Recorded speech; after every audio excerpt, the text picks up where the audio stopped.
Welcome back for today's Animal Reiki info call and discussion. Thanks for being here. Thanks for your interest. It means so much to me to get to talk about this information, to get to share it with people, because it's been so tremendously meaningful in my life, and just getting to offer these principles for other people who are interested or curious about working with animals. I know we all value animals and, of course, humans just so much, and it's so important to have them in our life, and they all give us so much as well. So for me, this feels like a way that we can give something back to them, that we can show our appreciation to other creatures or to people in our life. And these practices also happen to help us become more healthy and whole and grounded and centered. And really, if we go deeply into the system, I believe that they also help us to really develop personally and become a better citizen on the planet, a better human being. So there's a lot of richness here. There's a lot that we could talk about and discuss and ask about, and a lot of ways that we can apply this into our own life. So these conversations can be ongoing and just continue to move forward. So we're going to begin with a few moments of centering and meditation, allowing ourselves to fully arrive in this moment, or a little more fully than perhaps we are already. And it's all a practice of humility and acceptance of wherever we are in this moment, whatever is true for us or coming up for us in this moment, just knowing that all of that is welcome and okay, and that we don't need to become perfect. We don't have to become enlightened or evolved fully overnight. This is all a process and it's a practice. So each time that we practice, we're learning a little bit more, and we're building on this platform that we've started to develop. So each moment that we can bring ourselves into centered awareness is helping us to grow even just that little bit more. So I invite you to take a moment to really intentionally practice some conscious sitting, letting your spine and shoulders rise into a comfortable and yet also dignified awareness of themselves, a dignified posture.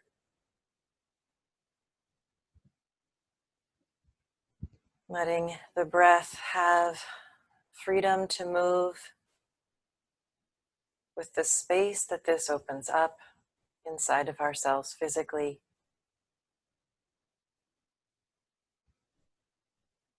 And as that space begins to open up physically, it also begins to open up mentally and emotionally, and therefore also spiritually.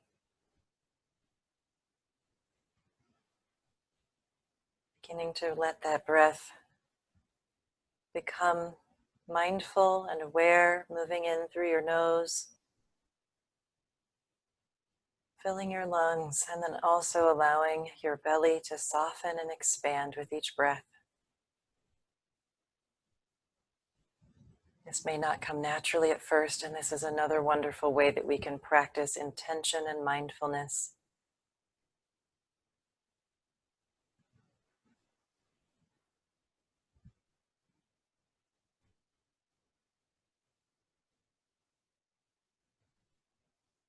Beginning to feel our belly as it expands with the breath.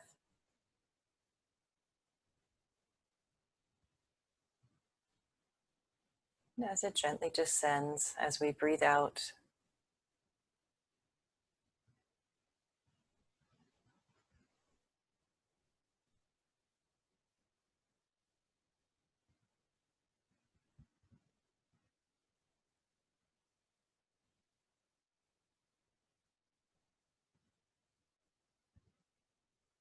And I invite you to place your hands, perhaps one on top of the other, gently in front of the abdomen, the belly area.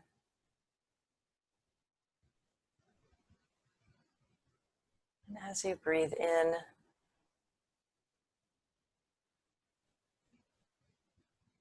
allowing yourself to tune into the presence of stability, strength,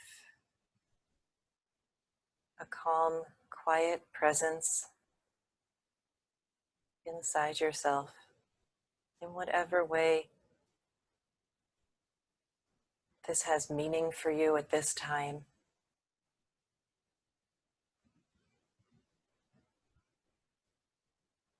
Letting this experience, this awareness, this sensation begin to develop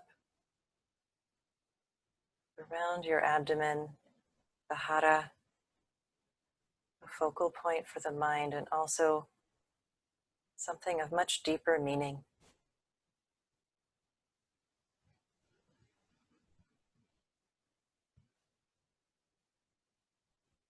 Beginning to tune into your own strength,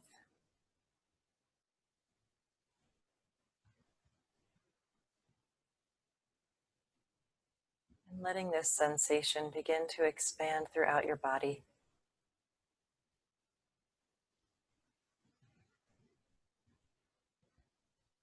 If you find yourself beginning to do or try, you can invite yourself to gently relax. Simply allow.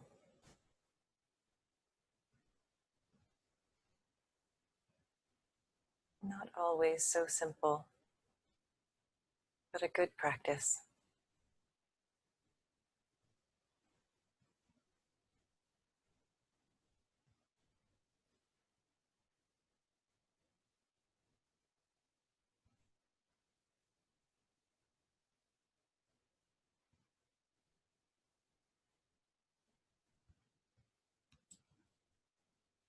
And as you're ready, I invite you to bring your hands up and place them in front of your heart center.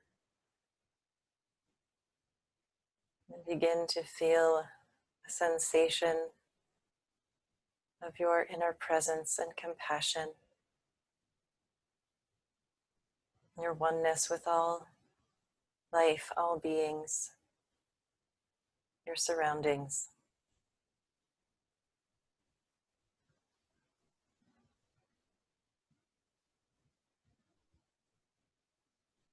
And you can continue to allow that sensation of inner strength to be present as well.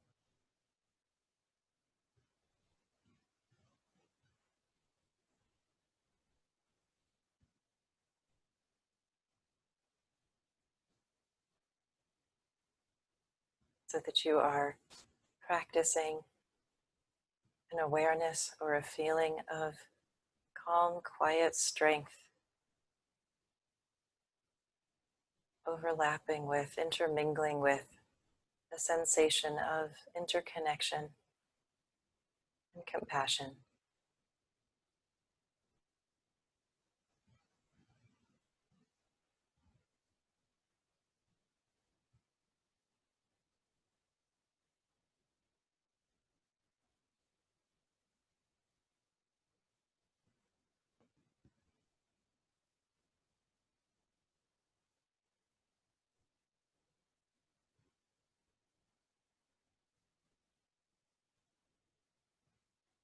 And as you're ready, I invite you to bring your hands up,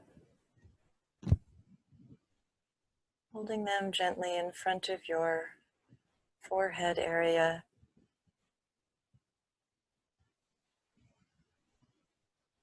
And as you continue to feel the experience of your calm inner strength and compassion,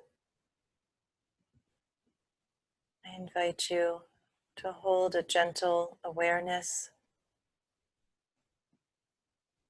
of your inner wisdom and knowing and openness to discovery, openness to beginning again,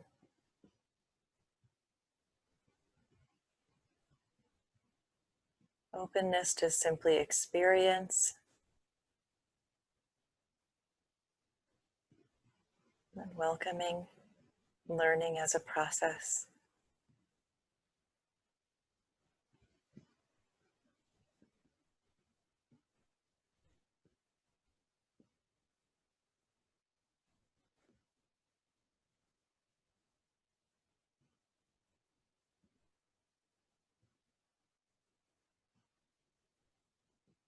Once more, bringing your hands down to your heart. Remembering again that feeling of compassion, and perhaps now intermingled with openness and the wisdom of not knowing.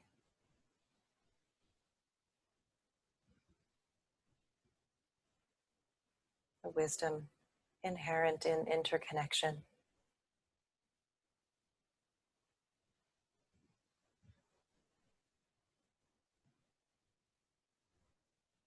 Once more, gently moving your hands down again to the hara.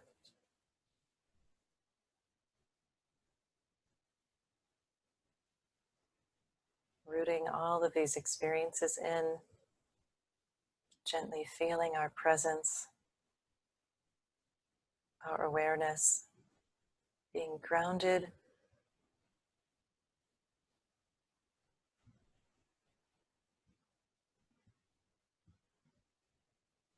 All of these experiences being part of our whole being, not separate, not someone else, but richly infusing who we are in this moment.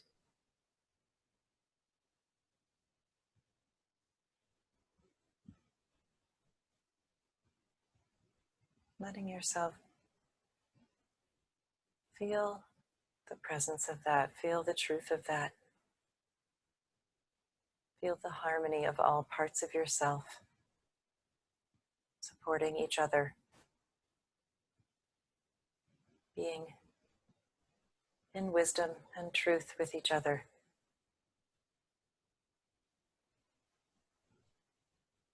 In harmony and in balance.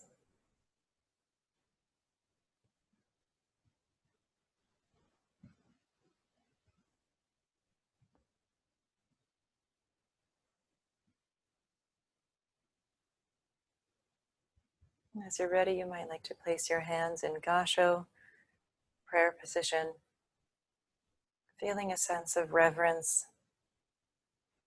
and gratitude and peace.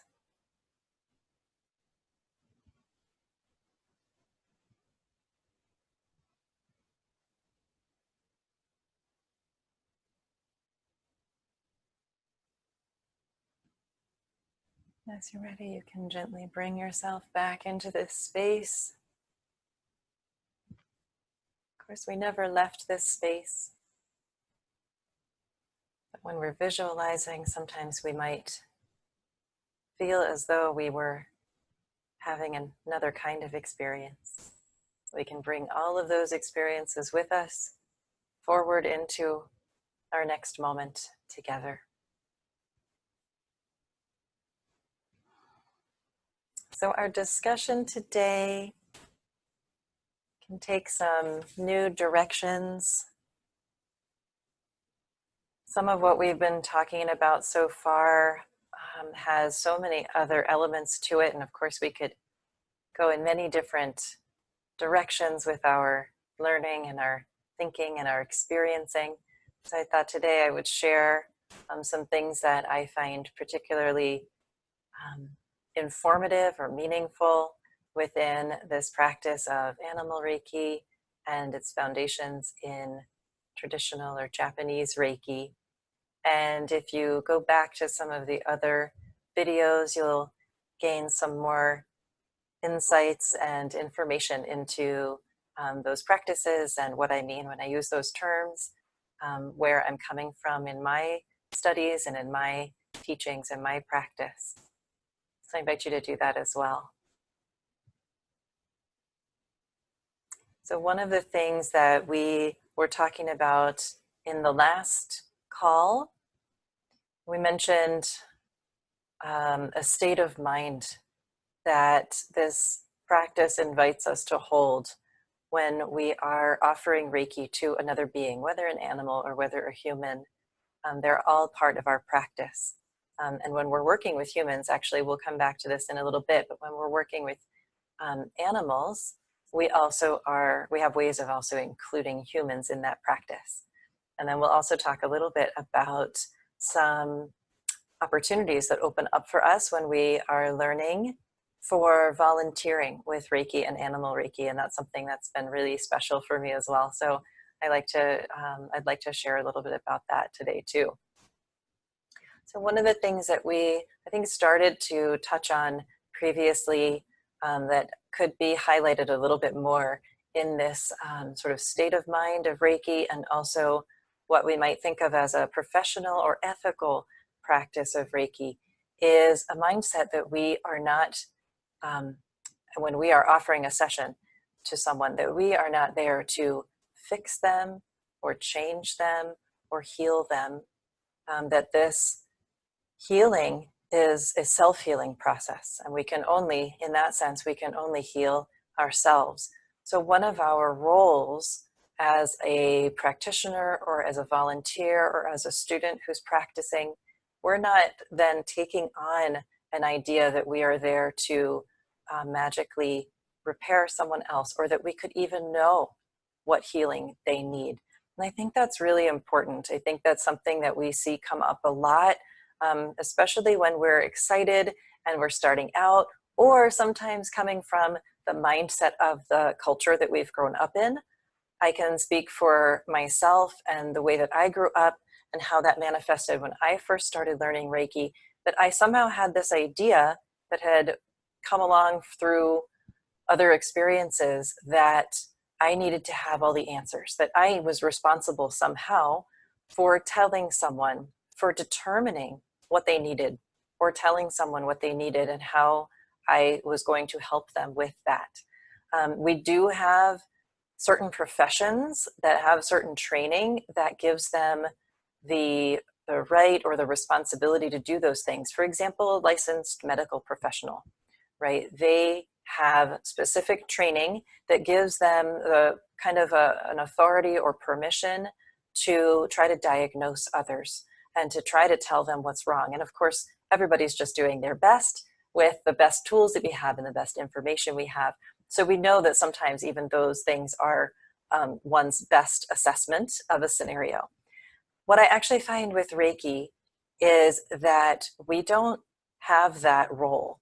And it's very freeing, in fact. So we are not there. Our purpose is not to determine what someone needs or where they need healing, or even what is the origin of a condition that they may be aware that they're experiencing.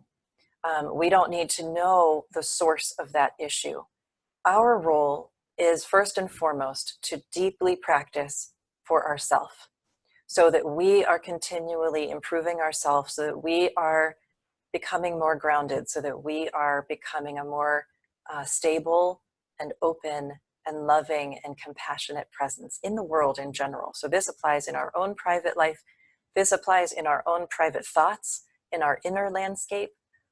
We can work with the precepts, for example, and practice those ideas.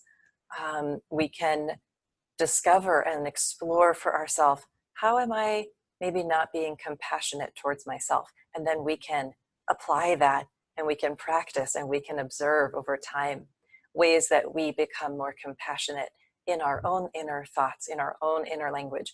Those are all relevant ways that we are deeply practicing and developing ourselves as, like I say, a better human, right? As a more fulfilled person, as someone who feels more content naturally, because we apply ourselves to that, because we, in a sense, we work at it, we practice it diligently, as the precepts suggest us to do. All of those things are a very important part of becoming a more well-rounded individual, as well as a more proficient practitioner. So it's very, very important that we are actually applying ourselves to a daily self-practice. And that can, of course, mean many things. It can mean working with the precepts. It can mean also practicing hands-on healing for ourselves, so that we are experiencing Reiki in that specific way. It can mean going to another practitioner and having a treatment for ourselves where we fully surrender and relax into that space.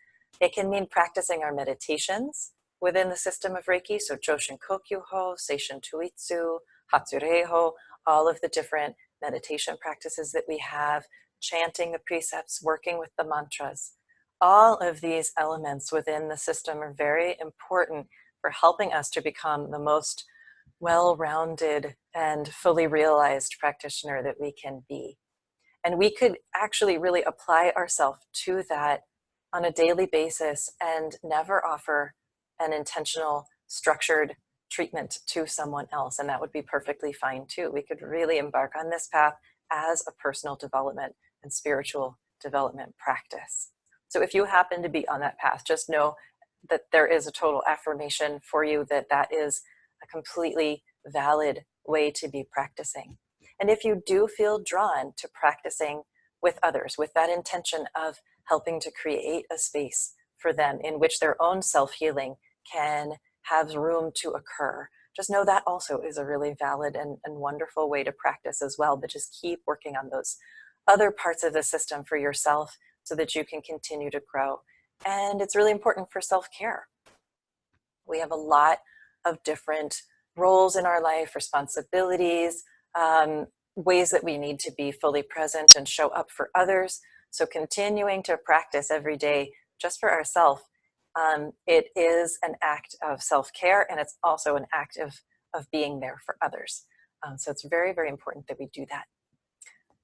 To kind of come back to where we started, where this leads us is as we're practicing, as we are kind of shedding some of the ideas that we may have accumulated over time, that we may have grown up with, as we begin to discover more about our true inner intended self, as we become more naturally compassionate and grateful and humble, as we worry less, we can then move into a space of a state of mind where we are, again, we're not there to fix someone else, we're not there to create their healing, but we, through our full realization of our true nature, we can then more effectively help to facilitate a space for their own inner light to shine, for their inner light to recognize our inner light and to, in a way, want to meet us there.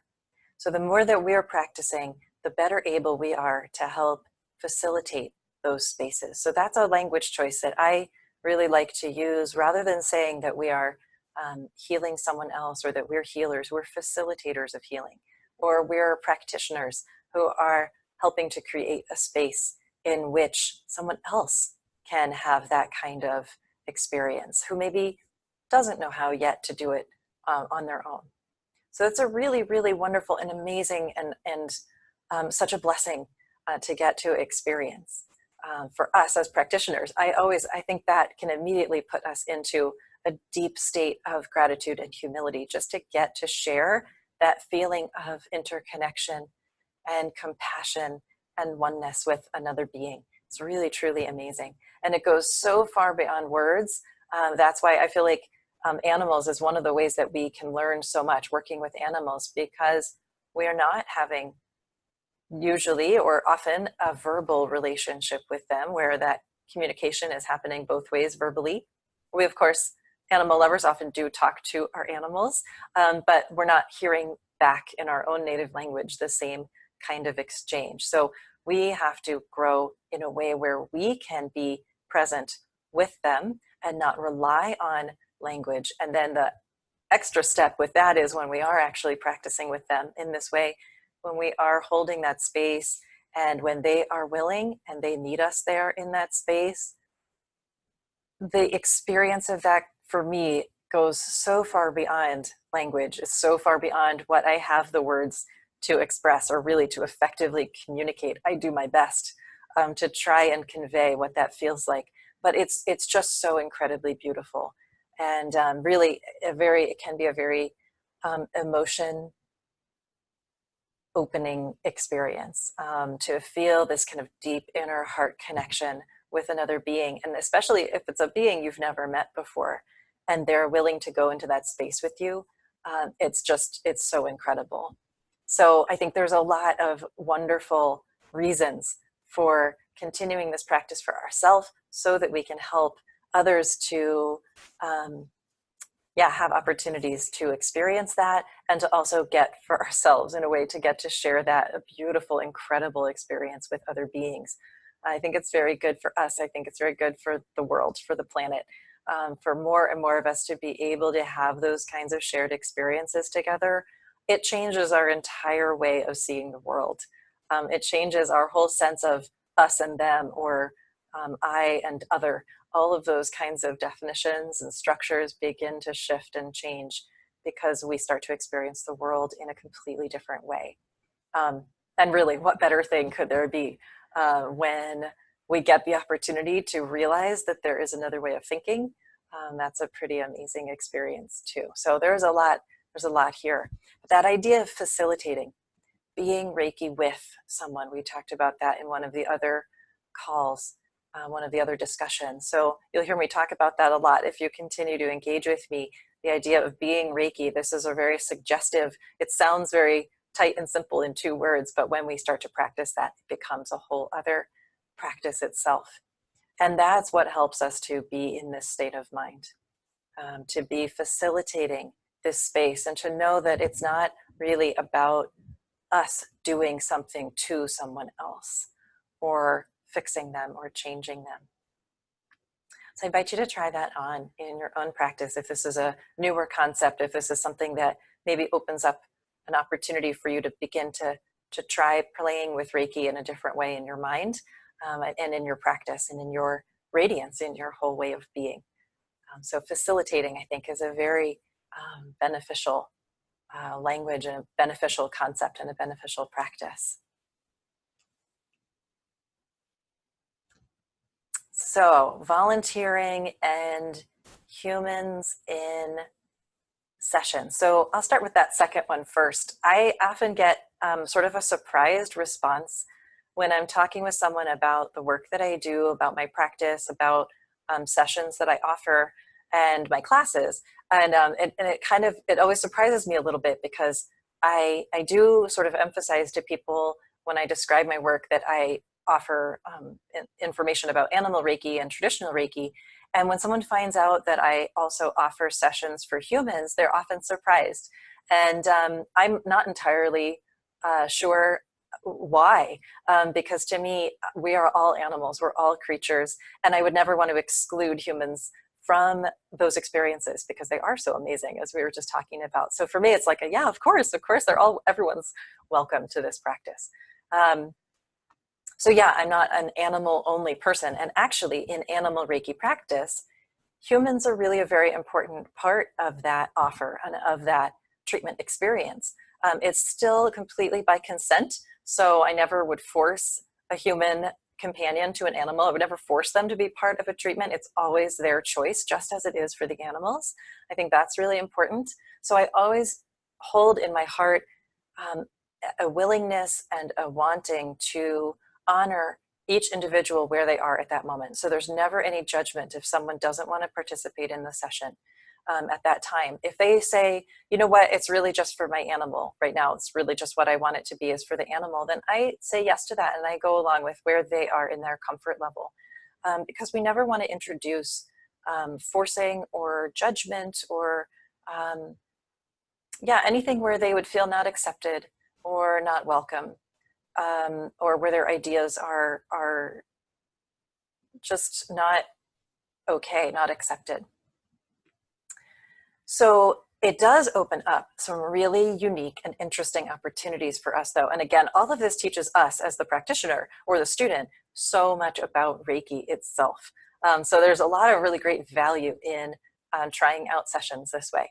So we talked before about how animal Reiki, I'll just kind of recap if this is maybe new for someone who's watching this or listening to this, that when we offer Reiki to animals in this path, in this approach, we begin from a short distance away. This is when we're talking about an in-person treatment. We're maybe in the same room or the same house, or the same building with them, or at a farm or a stable. We're kind of able to probably see them, to walk up to them, to greet them. So rather than starting the session by walking up to the animal, holding them still, placing our hands on them, or putting them on a table like they're going to be examined at the veterinarian's office, we can approach and greet them and sort of say hello. But then when we begin the treatment, we take a conceptual step back as well as a physical step back in this case. So we let them have space. Ideally, they're able to move around in that space. So if they're in, say we're at a barn, a stable with horses, that horse could have free movement within their stall. That way they get to choose how they want to engage with us to some extent at least.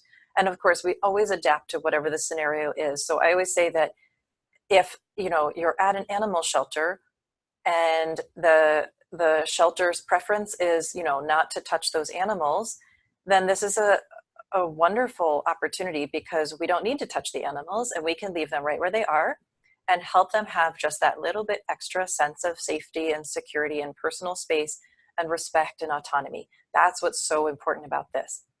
So it gives the animals a chance to know that we fully, deeply respect them and that we want the best for them, whatever that means for them at this time. That also means that they can refuse. And in order to refuse at that moment, or politely decline, as the case may be, the language, of course, is a little suggestive. So it's not that they're necessarily going to be angry at us or resisting, but just maybe they don't really feel like it at that moment. Maybe they're a little too tired, or maybe they've had a lot of focus on them that day and they're just not really into another interaction. And we want to respect all of that and just, again, meet them where they are.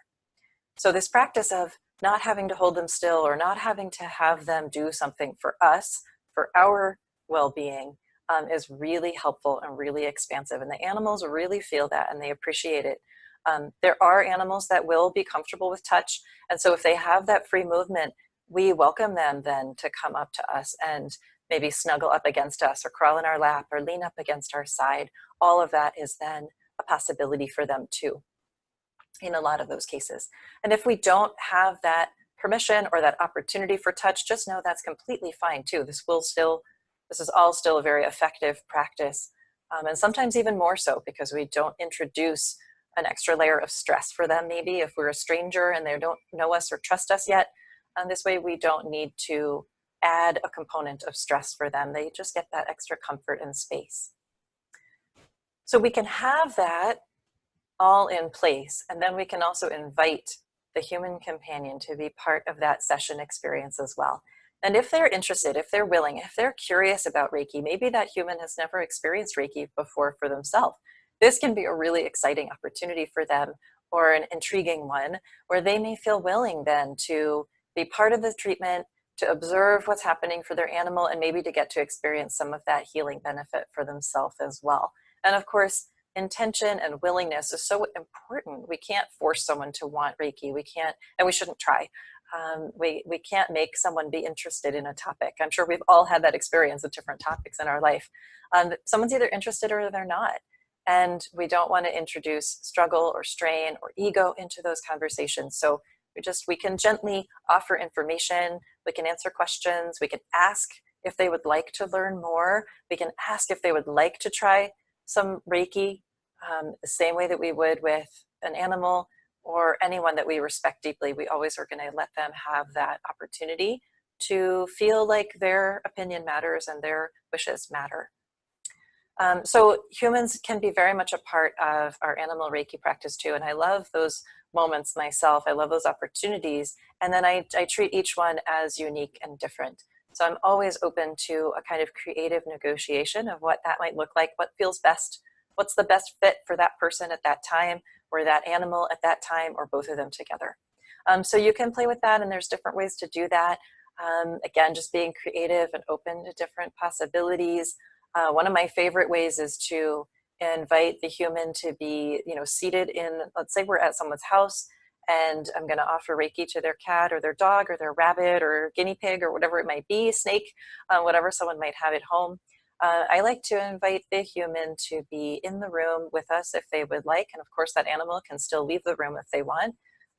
That often is the case where they might feel comfy curling up in their bed, and that's how they're going to experience Reiki that day. But the human could be seated on their sofa or in a recliner, or we could bring in a chair from the dining room. And then I work it out with them what would feel good for them. But one way that I might offer is part of the time I'll be seated in the meditation without touch, just as I would do for their animal normally, or if they weren't present. And then if the human would like, I can also offer them a seated Reiki treatment. So if they would like to, they might like to experience a little bit more hands-on experience of Reiki. Humans often, that's a way that we sometimes really feel extra things, especially when we're new to an experience. It might be a way of having a deeper experience. Everybody's different, so and that's not necessarily a universal. But that is another option. And I find that people really love that, and they then get to have an experience of Reiki the same way that their animal is experiencing it, and then the way that humans often relate to treatments with a little bit more proximity and touch. So that can be a really wonderful way to get to have this experience. And the human, then we can talk to them about what they experienced personally, what we observed with their animal. This is also possible for distant Reiki treatments where they can be with their animal or not. It's all their choice. And then we can communicate afterwards about, or right afterwards, depending on how we've set up that treatment opportunity. So whether we're using the internet or phone or email or texting, we can then talk a little bit about what they experienced personally or what they witnessed with their animal. And hopefully we'll have the opportunity to meet multiple times, do multiple sessions, and then check back a few weeks later and see how their animal is doing. Because a lot of times transformation doesn't take place right away. Sometimes it'll take place over the course of time. And that human companion is a fantastic person to have part of this experience if that's available, because they know their animal and they know what will be different about their animal a lot of times. So there can be underlying situations and scenarios for all kinds of creatures that we don't even know about, or that we can't see, or we can't hear, or we can't really witness. But it could be that their whole general affect shifts and they become more peaceful, or they become less fearful, less anxious. All kinds of things can change. So those people that have that really close relationship with the animal and the opportunity to observe them over the course of, day after day, for the course of several weeks or several months, and that can be really helpful to be able to learn more about how that animal is benefiting from Reiki. So it's great to include the human companion actually in the treatments, and wonderful if we get to have that opportunity. That's just a little bit of information about Reiki with animals and with their human companions. And then I do offer private treatments as well, just for humans, where maybe they don't have an animal, or the session's not for the animal, but it's for themselves. So traditional way of thinking about Reiki treatments with humans. That can be hands-off, it can be hands-on. I could practice my animal Reiki meditations with the human if they would like, and they get to experience Reiki in that way. It's very, very effective. So that's definitely an option. Or going through the kind of classic, or different hand positions. Doesn't have to be a set sequence, but just an intuitive guiding as to ways to hold space with that person. It's kind of like a little dance with the energy. So that is my usual kind of combination of sort of full-length sessions with people, full-length treatments with people. So the other thing I thought I would share today, based on things that we've been talking about, is a little bit about opportunities for where this can take us as far as being in service and giving back and being in that state of gratitude, and hopefully also helping to elevate other people's experience or animals' experience, and help them to have a more fulfilling feeling of life, and that inner contentment and peace that we are getting to experience too. So one of the really great underlying foundations, I think, especially within when we first start learning Reiki in level 1, is an emphasis on, for us, gaining some clinical experience through practice and volunteering. But I think there's also a wonderful idea woven through about being in service and really being there to help others, so that, again, we're not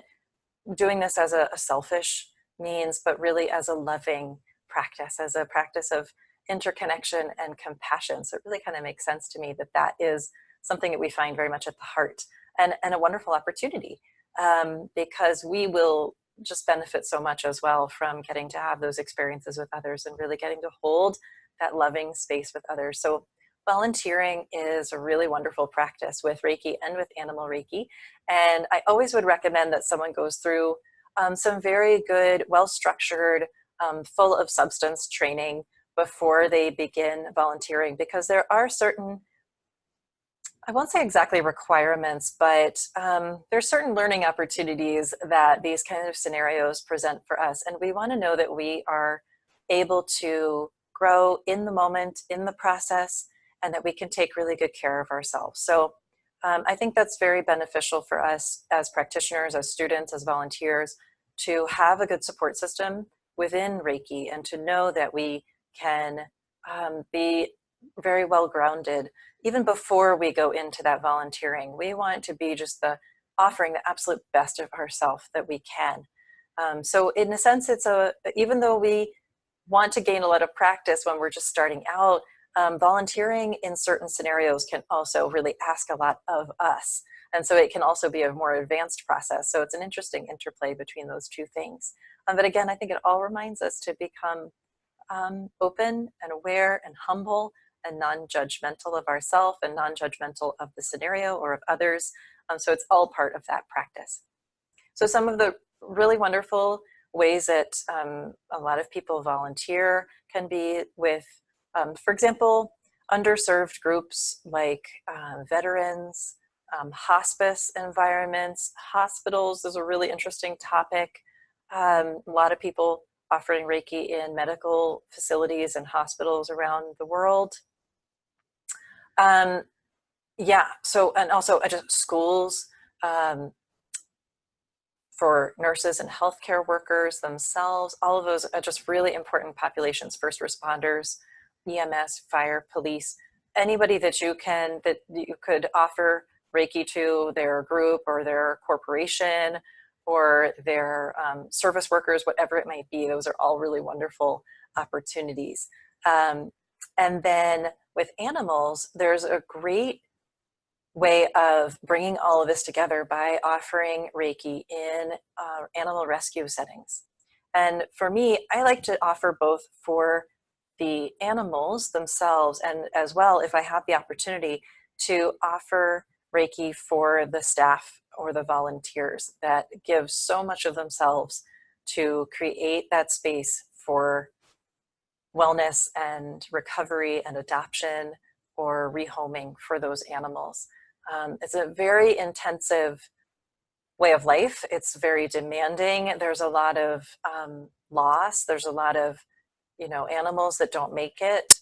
Yeah, there's a lot of difficult personalities sometimes interacting with, people who have to give up their animals. There's a lot of difficult emotions that have to be dealt with. And we don't always have those, we're not always taught those tools to work with those kinds of things deeply day after day after day after day. And of course, healthcare workers, we can easily see how that translates to them as well.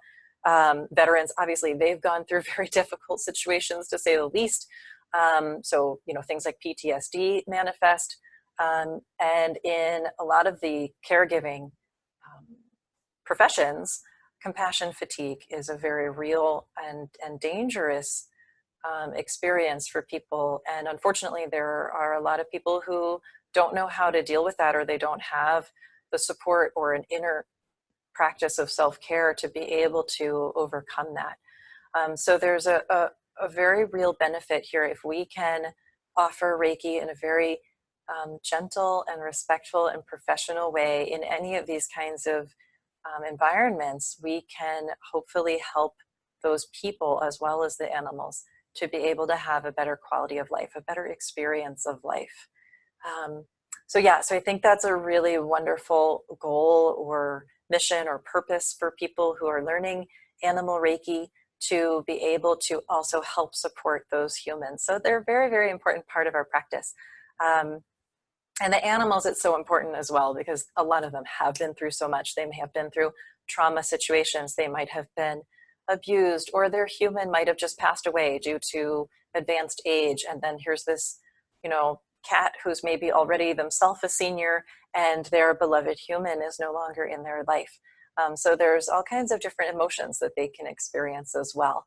We get to go in then and have these opportunities to have that really amazing, wonderful, loving connection with them, and both get to feel some sense of that the world is not as, awful a place. And to get to share that together, even if, and maybe especially if we only get to be with that animal that one day, maybe they will transition, maybe they will be adopted, maybe our schedules just won't line up to where we see that particular individual again, and that's all okay, because we still get to have that amazing moment with them.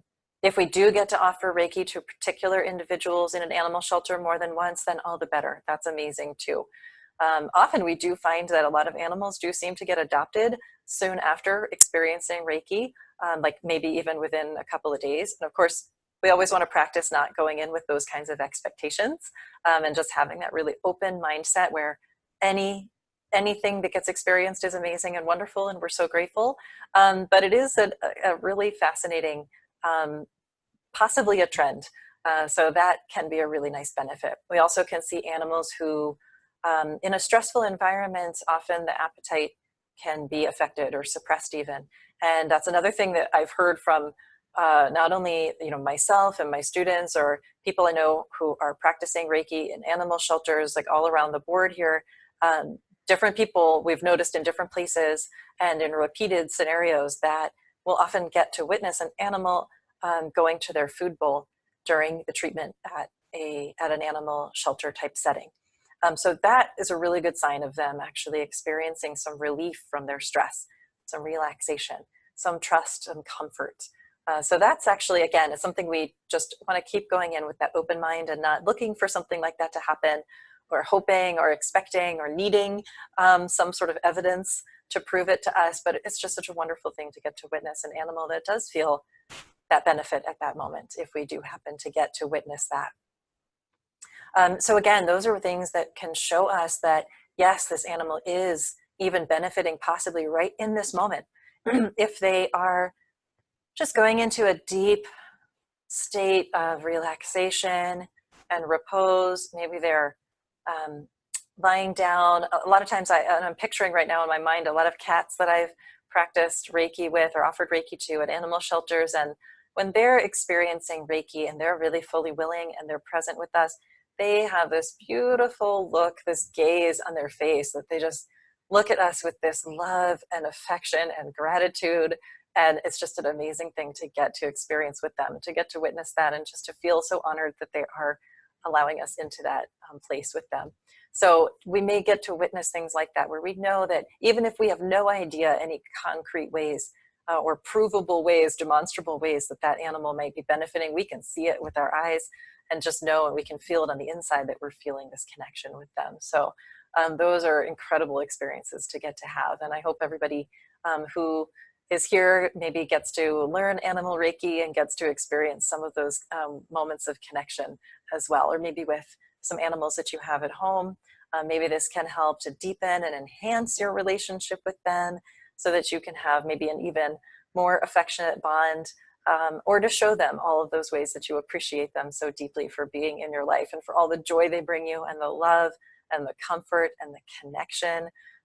So many people I've heard say how their animals, always come to them when they're not feeling well or when they're sick.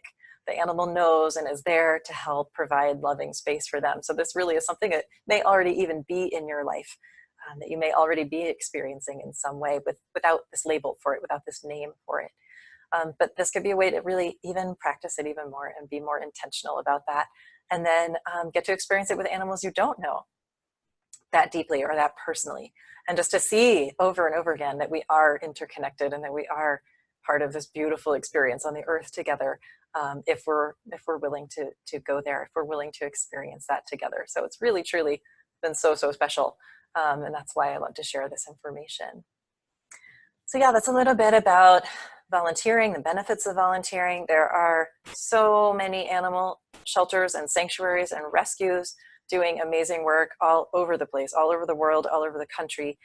So you may have that opportunity to get to connect with them. And I do offer experiences like that as well. Of course, for my students or people who come to my classes or my events, we go as much as possible.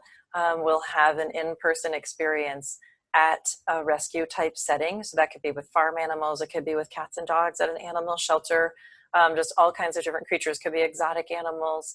And then I also offer some online experiences where once the students have practiced level 2 with distant Reiki, then we can meet with a sanctuary online over the internet, and we can get to observe the animals, and we can talk to the human caregiver and be able to practice offering Reiki without that physical proximity. And again, this is always that practice of offering Reiki without touch and seeing how beneficial that can be and how effective and real that experience is.